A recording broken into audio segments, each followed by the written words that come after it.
The last piano surprise song. She sits down at the piano and single-handedly destroys me. The other reason I'm happy the Eras tour has finally ended, we've got these two last re-recordings. The fandom was getting a little toxic. Now I'm gonna talk about my favorite mashups, Chef's Kiss. The vocals. I knew for sure Midnight's was going to win. Going into this Grammys, I don't feel that way about Tortured Poets. Can almost guarantee that she is probably working on new music. I feel like we might be getting like Lover 2.0.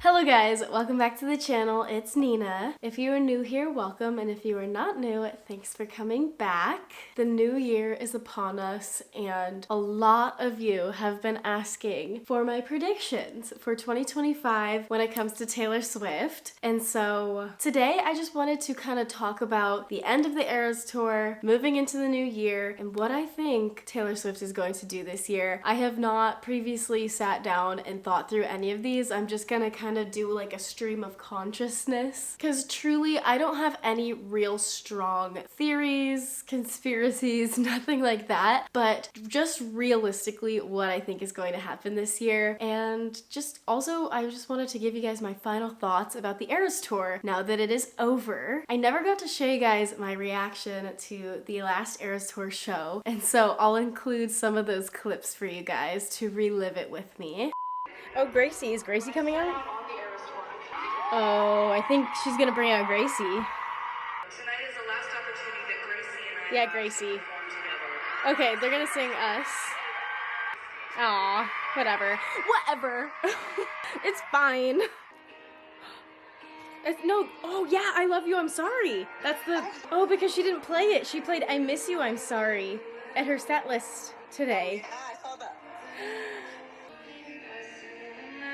Oh. Literally, I can't. Are you kidding me right now? Not Last Kiss. Oh god. Oh no. Why? That doesn't even make sense. Oh well. Oh, the Tortured Poets department. Interesting. I don't know what she would match this with, to be honest. Maroon. Oh my god. Okay, what's she matching it with? I knew it! It was maroon! Yeah. Oh my god. I'm so dead! Wow, that was a good guess. Oh my god, wait, that's so funny. No, I was joking, but it was it's the same chords. That's why I was joking. Tomorrow she'll sing some kind of like New Year's Day mashed up with Long Live thing like she did on the Reputation tour probably.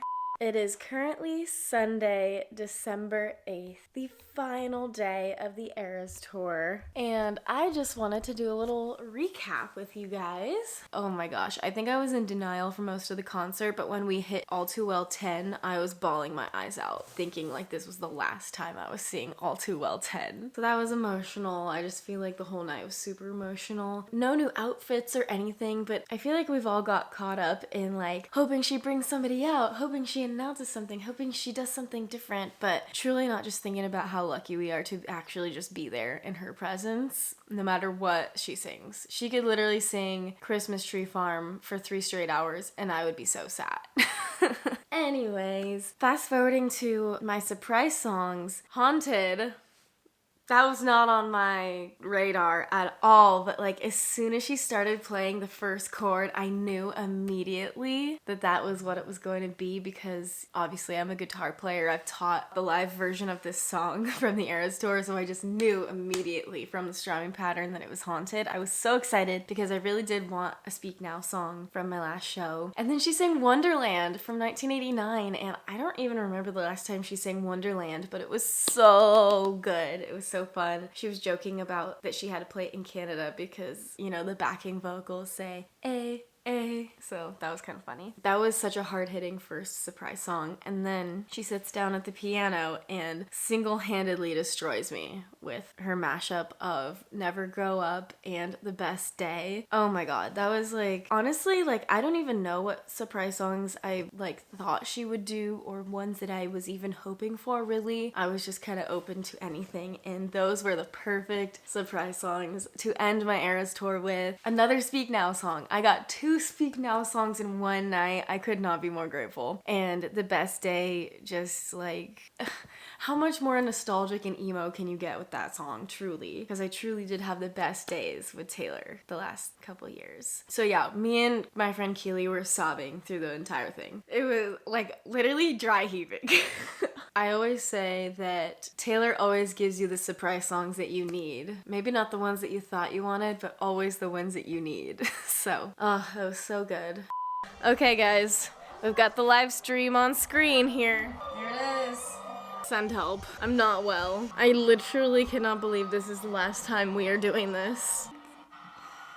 This is so emo. Said speak now. The very last first bridge of the evening. Little Miss Outfit Repeater. Oh, is she gonna cry? I would cry. Let me see your hands. It's fearless.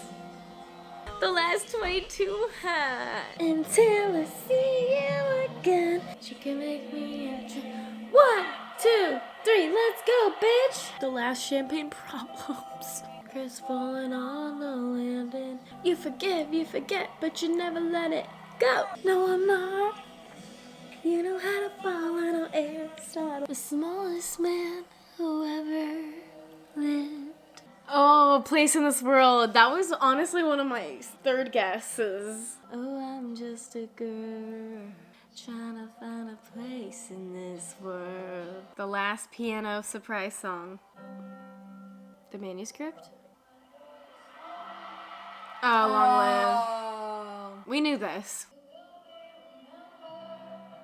Yep, there it is. Don't read the last page. Oh!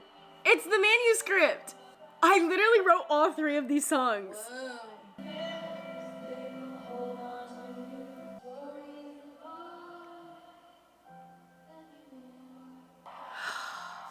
Wow. My beloved Eras tours, thank you for being with us tonight. My boyfriend, Comet is a god. Oh.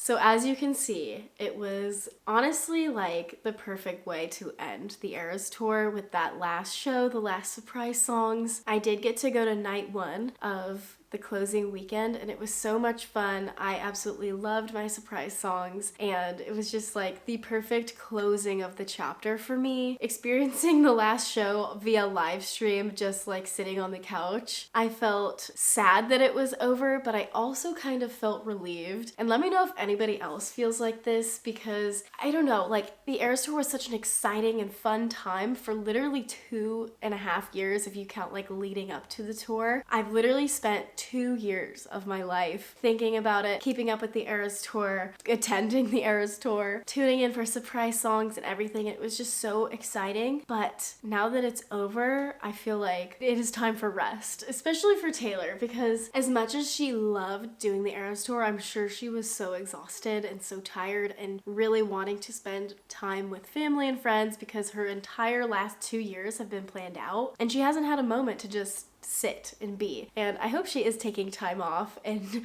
you know, not like in the studio every day, but if she wants to be.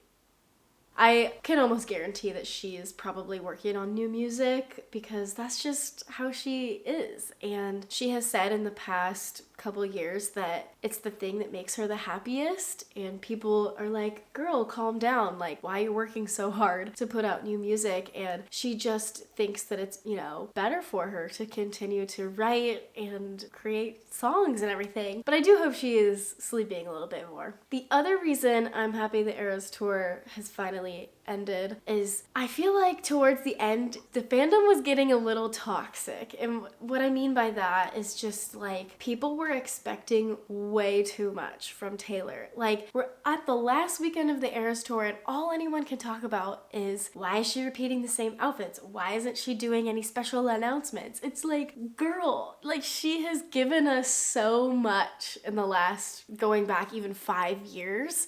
Like, we're not entitled to anything special. We're lucky we even get to go to the Eras Tour or just like be in the same era as Taylor Swift. But I did notice towards the end, everybody was so obsessed with the outfits and why isn't she announcing Reputation and why is she playing this as a surprise song? Like, people being disappointed about their surprise songs blows my mind, and I feel like the people who were the loudest about all these things were not true fans, I will say. These are probably more so bandwagoners that joined during the Eras Tour, and I'm not saying every single person that became a fan during the Eras Tour is a fake fan. That's not what I'm saying. I've actually like really enjoyed watching people discover Taylor Swift and like truly realize how great she is, because we've been knowing for a while. But I do feel like it got a little toxic at the end, especially with like influencers getting sent to the Eras Tour for free, not knowing a single song. That frustrated me a lot because there's so many Swifties that brands could have taken who had not been to the Eras Tour, like true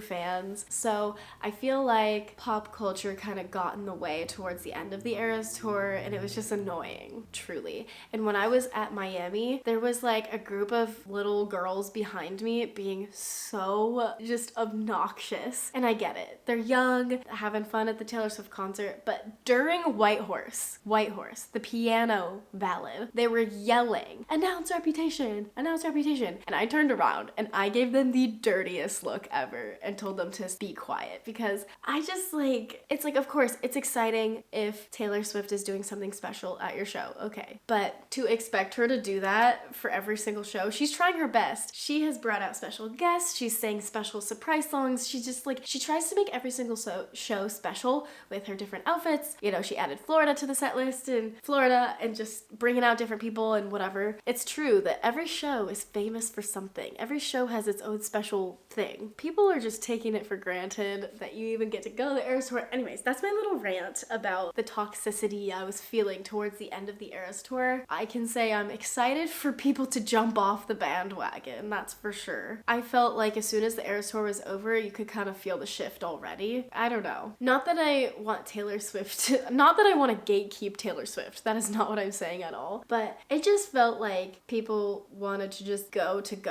and they weren't actual fans just because of like the cultural impact of it. And honestly, like to an extent, that's fine. But like, don't be annoying and don't be like mean. I don't know. That's just my little rant. So if any of you have seen or experienced any of those things, let me know, because I just feel like some people were a little ungrateful towards the end of the Eras Tour. So moving on from that, I'm really excited to go into the new year, and we've got these 2 last re-recordings. And as far as the music that Taylor Swift is going to put out this year, I think she is going to release Debut in the summertime, and I think Reputation is going to come towards the end of the year, closer to November. And I don't really have any basis for those claims. I just like have a feeling that that is what's going to happen. I feel like it's going to be similar to 2021, where Taylor Swift announced Fearless, and that came out in the spring, and then eventually Red came out in the fall. So I feel like that's the kind of year we're going to have. I think she likes to kind of let new albums have their time. So Tortured Poets got all of 2024. This year, we're gonna have 2 re-recordings, and then possibly thinking about new music. But I do feel like there is a slight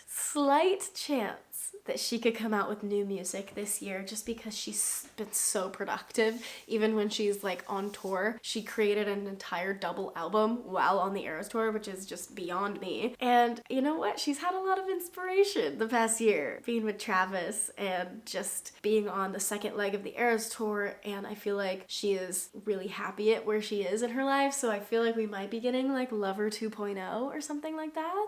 I wanted to backpedal here and talk about the Eras Tour mashups and which ones were my favorite. In 2023, there was pretty much no mashups, and I will say my favorite surprise songs from 2023 were from the shows that I went to, and so my top number 1 favorite was LA Night 2, the Friday show where she sang our song on guitar, and then You Were in Love on piano for the first time on the tour, and You Were in Love was my number one all-time Hall of Fame surprise song that I wanted, and I had been talking about it and manifesting it the entire year, saying, oh, she's not gonna play You're in Love at that show because she's playing it at my show. She's playing it right in front of me. And it was kind of like, it just like funny as a joke, like delusional, but when I heard the first piano chord, I lost my mind. I couldn't even believe it.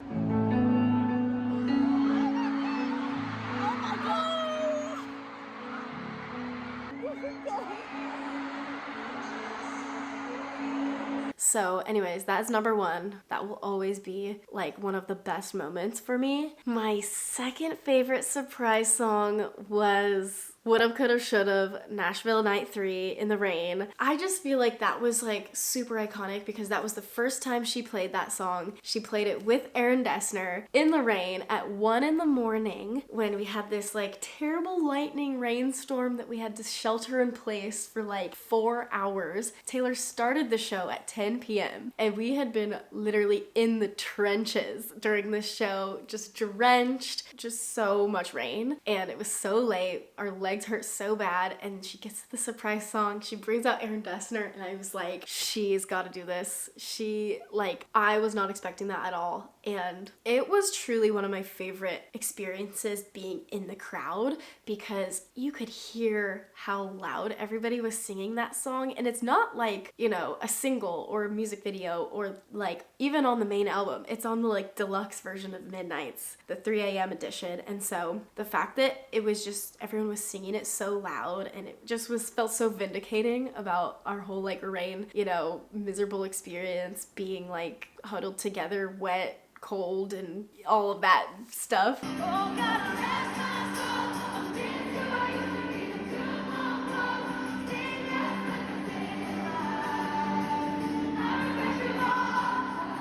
that was one of my favorite surprise songs literally ever. And then I will say my third favorite surprise song that I got was the very last one that I saw, Never Grow Up and The Best Day, because I was literally sobbing. It was like the most sentimental and unexpected mashup for me. I didn't come in with any expectations because I would have liked any surprise song. Let's get this straight. Like, I loved every single surprise song that I had because I just love Taylor Swift so much, and to be able to hear songs that we don't hear very often live is just like so exciting no matter what song it is. I would have cried if she played Me. I actually really wanted her to play Me. Never Grow Up and The Best Day was super sentimental, and it's just like literally made me bawl my eyes out. Won't let nobody hurt you. Won't let no one break your tears. So those, I think, are my top 3 surprise songs from all of my experiences. Now I'm going to talk about my favorite mashups and surprise songs that literally felt like a knife to the heart when she played them. And I would say very top of that list would be the Black Dog mashed up with Come Back Be Here. I can't talk about it because if there was any song I was wanting to hear, I would say after Tortured Poets came out, it was the Black Dog. That is my number 1 favorite song from Tortured Poets. Did not get to see it, unfortunately. I did get some good ones in place of the Black Dog, but the one I'm most jealous of is the Black Dog mashed up with Come Back Be Here, Haunted, and Exile on piano. Exile, anytime she played Exile, truly, because Exile featuring the crowd, so good. Couldn't turn things around, 'cause you never gave a warning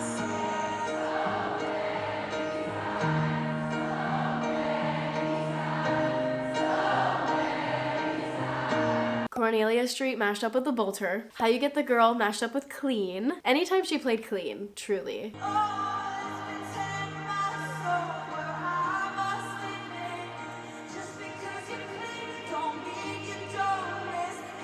Guilty as Sin, tragic. Especially the piano version.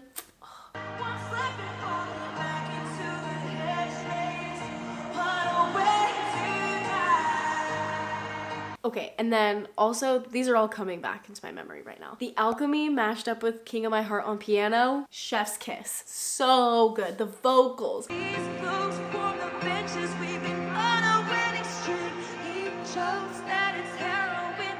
This time with an E. It's just like her vocals on all of the surprise songs were so good because she knows how to put in these note changes that are just so slightly different, but they sound so good. And that is the importance of like a live show, because you get to play around with the melody of the songs. And she has played these songs so many times that she really loves to change things up and reinvent the songs. I just love how she does that. The last time she played Out of the Woods, she did the bridge in a completely different melody, and it was like,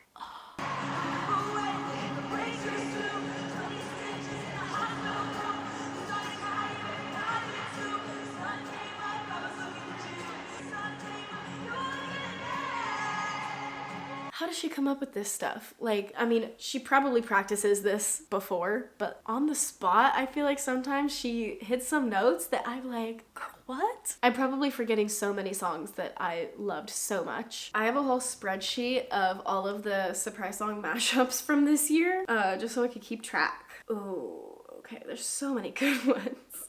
You're Losing Me. That's another one. Better Man. If there was a song I wanted to see, it was Better Man, because that is my favorite song from the Red Vault. So good. I actually did get to see Better Man as my surprise song on the Reputation tour before it was even on Red Taylor's version. So I'm thankful for that. And anytime she brought out Gracie Abrams, killed it. Last Kiss mashed up with I Love You, I'm Sorry. That was a rough one to go through. But other than that, I think every mashup was special in their own way, but a few just stood out to me. Now, the Grammys is in about a week, next Sunday. Taylor is up for 6 nominations, I believe. These categories are stacked. It's going to be an insane night because it was truly the year of the pop girlies. The past couple years have been for the pop girlies. I feel like going into this Grammys, I'm not as sure as I was last year about Midnight's winning. I knew for sure Midnight's was going to win because that album was so sonically cohesive, but it was also just like pop perfection. It was like her new age 1989. It was like the centerpiece, and it's also like the big finale of the Eras tour. Truly, Midnight's is one of my favorite albums. It's pretty much whenever I listen to it, I don't skip any songs. So I had a strong feeling that one was going to win Album of the Year. Now, I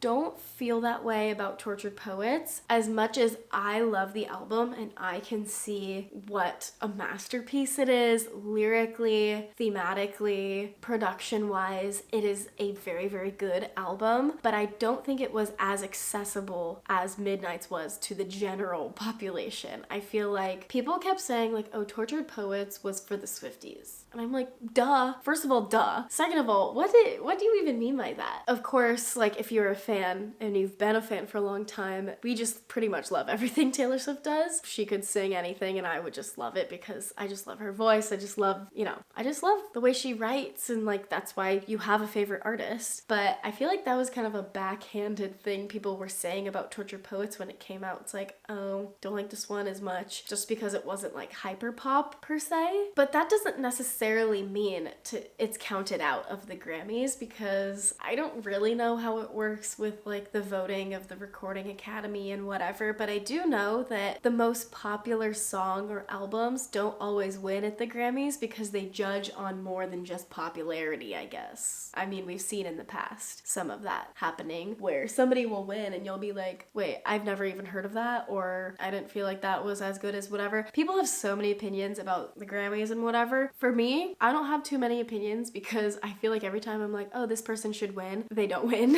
And I truly don't think it matters that much. Of course, it's like a great honor and it's what a lot of artists work towards, but I feel like Taylor is somebody who eventually realized that getting awards doesn't mean your music is better, and not getting awards doesn't mean it's not good. AKA Red didn't win a Grammy and Taylor looked down upon that album for so long, and she holds 1989 up here because it won a Grammy. When she re-recorded Red, I feel like she gave it the treatment it deserved in the first place. Red, Taylor's version, truly got its shining moment with All Too Well 10-minute version. Okay, let's just go through a couple of these like categories here. Record of the Year. Honestly, I feel like I can't give a good prediction because I don't listen to all of these people. I don't always know everybody in the category. I do know, Beyonce, Sabrina Carpenter, Charlie XCX, Billie Eilish, Chapel Roan, Kendrick Lamar, of course Taylor Swift, and the Beatles. What? I feel like for record of the year, Espresso is probably going to win. That's just my guess because Espresso was like the song of the year. Like the song of the summer. It was everywhere. So like addicting. I don't think Fortnite had the same impact. Possibly Chapel Roan with Good Luck Babe, but I don't know. Billie Eilish could be in there with Birds of a Feather. I don't know. I feel like I don't have a good gauge because I have tunnel vision a little bit for Taylor, but I don't think she'll win record of the year. Now, album of the year, I don't know. This is a tough one because we've got,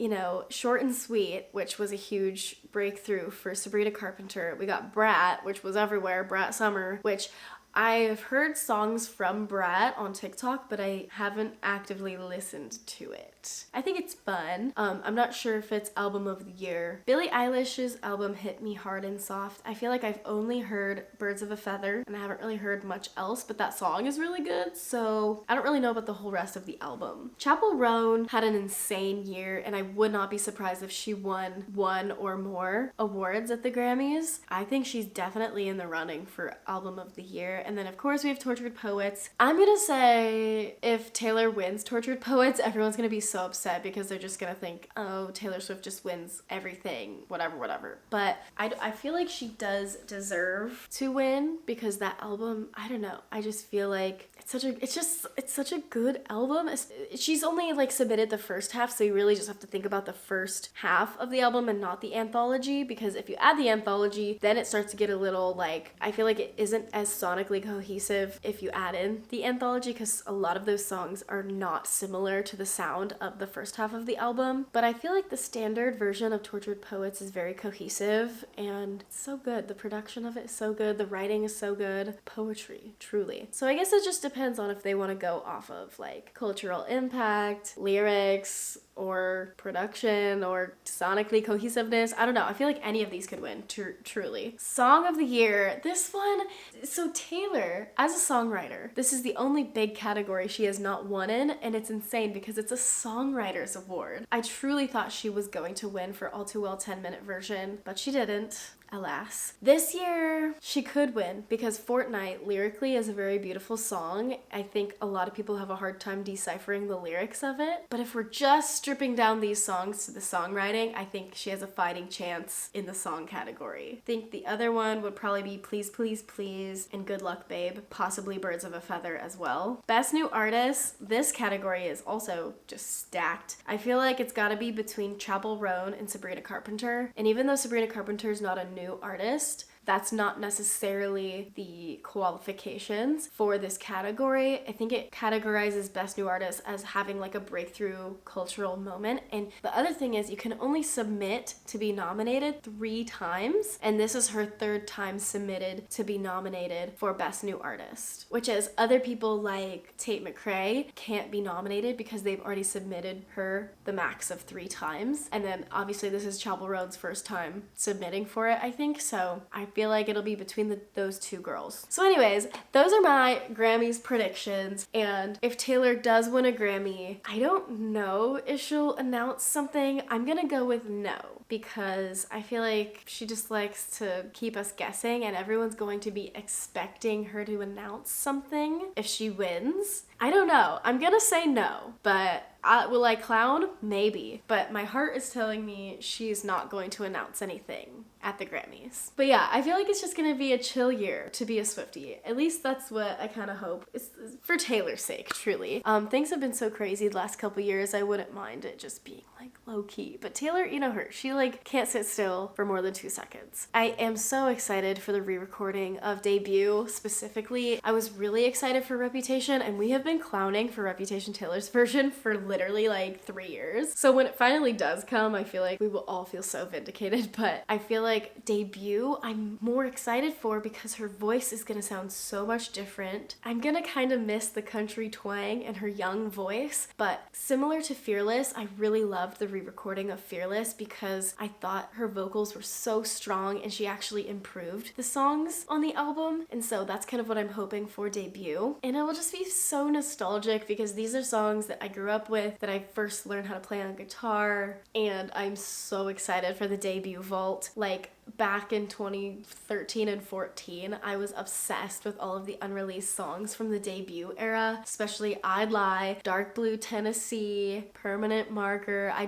don't know which ones she's going to include on the vault, but I'm so looking forward to that, and I really hope she adds Crazier and also You'll Always Find Your Way Back Home from the Hannah Montana movie. So that's what I'm hoping for Debut. I'm just really excited. I hope it comes out in the summer, so it's like this little country summer vibe. And then going into the fall, I feel like Reputation will be the last re-recording because it was the last album that she did not own. And I feel like that era is just like, not that it's more popular, but I feel like Debut was more country and has less fans. It's no secret that Debut is a lot of people's least favorite Taylor Swift album, but it was her very first album that she wrote at 14, 15. So of course her songwriting is better now than it was back then, but those songs are so nostalgic and very good for literally like a 15-year-old to write. But yeah, for Reputation, I feel like because that era was so not aggressive, a lot of people have come to love the Reputation era even if they didn't like it while it was happening. I feel like with the Eras tour, people have like stepped back into that, so I feel like it will be like a big finish to end with Reputation, and I think it'll come out around the same time that it originally came out, in November. At least that's what I'm hoping for, so I can have a Reputation themed birthday party. But anyways, I think that's all the theories and predictions I have. Not too many, but I'm really just looking forward to letting it happen this year. Whatever happens, I am excited for it, and I'm not theorizing too much because I don't want to be disappointed. I'm excited to watch the Grammys. As far as TS12, I'm gonna say 50-50 chance new music comes out this year. I'm thinking it'll come out early next year. And the only like prediction I have about that is that it's going to be like a light purple color scheme because we've seen so much like stars and light purple situation going on. She had like a lot of stars on the holiday merch. Also, we've seen this like light purple lavender situation sprinkled out, so I don't even know if that's like an Easter egg for the color scheme of a new album. There was the light purple and then also a lot of orange, and orange is one she has not done yet. The only color of the rainbow she hasn't had an album associated with. And if you're a Karma truther like me, Karma was supposed to be orange, but I don't know if she's gonna rebrand it for a new album.